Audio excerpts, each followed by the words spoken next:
Hi guys, welcome back to the channel. I felt like this was the most perfect recipe because technically it's spring, but it might as well just be summer. And I have, that's like the biggest container I've ever seen. That is 50 pounds of jalapenos. They had a military event here. They were giving out so much stuff. We're gonna make them go to work. I've already given seven or 10 people gigantic grocery bags filled with jalapenos, and there is still at least like 20 pounds worth. So we're gonna make pickled jalapenos. All right, let's get into it. Of course, we're gonna need to chop our jalapenos. I have a kitchen rag here that I dampen with some water. It doesn't have to be soaking wet. This, when you place your cutting board, it doesn't move anymore. It does not need to be soaking wet. You just want it slightly damp. Some people can even use a paper towel, but to me it's kind of wasteful because then you can't really use a paper towel anymore and it just kind of rips and shreds apart. This is perfect. Then I'm gonna start with 5 jalapenos. You can double this recipe, half it, triple it, whatever you need to work with. It just kind of depends on how big your jar is. I recommend, it doesn't matter whether they're big or small. So obviously jalapenos are spicy in themselves. But if you guys can see right here, this one has what I call veins in there. The veins signify how spicy it is. If it's just kind of smooth like this and you don't really see any type of veins running through it, it still has some heat, of course, because it's a jalapeno, but it's not gonna be nearly as spicy as this. Don't just go for the size. And I'd recommend too that you have pretty firm ones since you're gonna start out with pickling. Now, this is not gonna be like a canning recipe. It's just gonna be a recipe that lasts up to 3 months, but your girl doesn't know how to can. So we're gonna start by chopping off just the top and just the tiniest little bit of the end. Set those aside.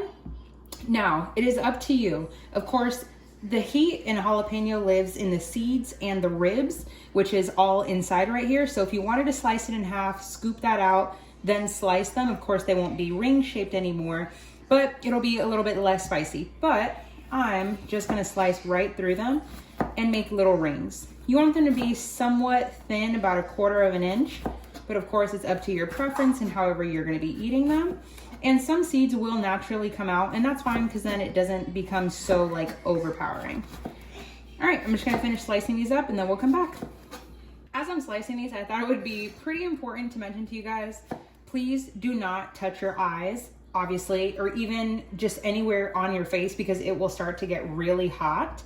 And also a little helpful hack that's actually helped us very many times, first, is going to the bathroom before you start doing, hey, sir, my camera. Okay, Roman thought it would be funny to just move the tripod, but after you wash your hands, obviously really well with soap and water, pour rubbing alcohol, obviously in the sink, over your hands and it'll get rid of the scent. Now to pickle our jalapenos, I just have an old spaghetti sauce jar. Any one that you have works. I would recommend using something that's glass rather than plastic. If that's all you have, then feel free to use that. But with plastic, it's very odor absorbing. So this jalapeno flavor and scent is going to absorb into your plastic container. All right, I'm just gonna stack all of them in here. Once you have your jalapenos done in your jar, then we're gonna work on our pickling juice. I'm gonna do 1 cup of just some regular old white vinegar. Could you use apple cider vinegar, red wine vinegar? Yes and yes.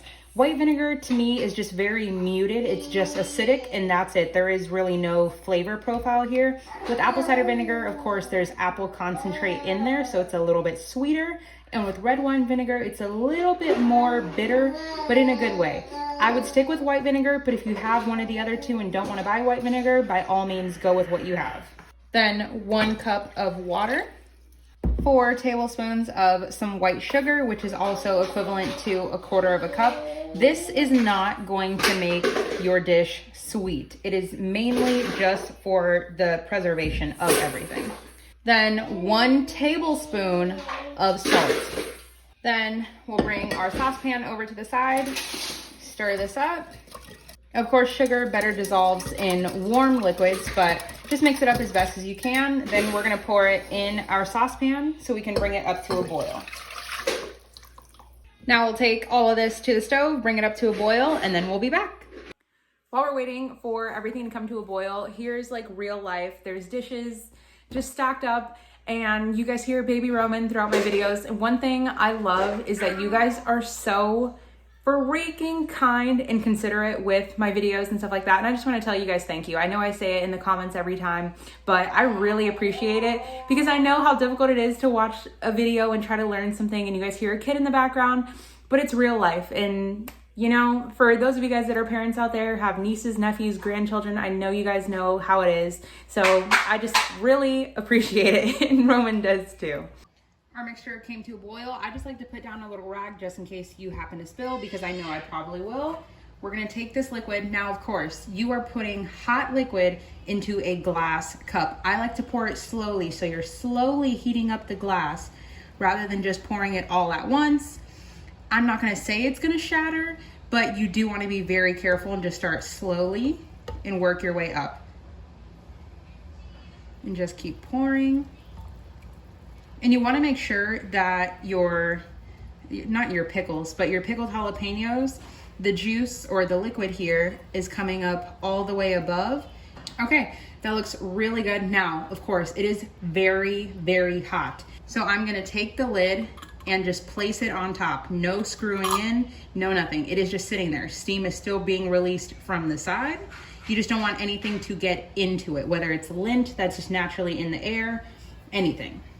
Now with the lid just literally placed on, I'm gonna leave this at room temperature for a couple of hours until it is like safe to touch on the side. You really, for anything, you do not wanna put hot food in the refrigerator. Not only is it gonna bring up the temperature of your refrigerator, I said your fridge-erator. You just don't wanna put hot stuff in your refrigerator. There we go. It's been a couple of hours now. I just tightened on the lid and we're gonna throw it in the refrigerator overnight.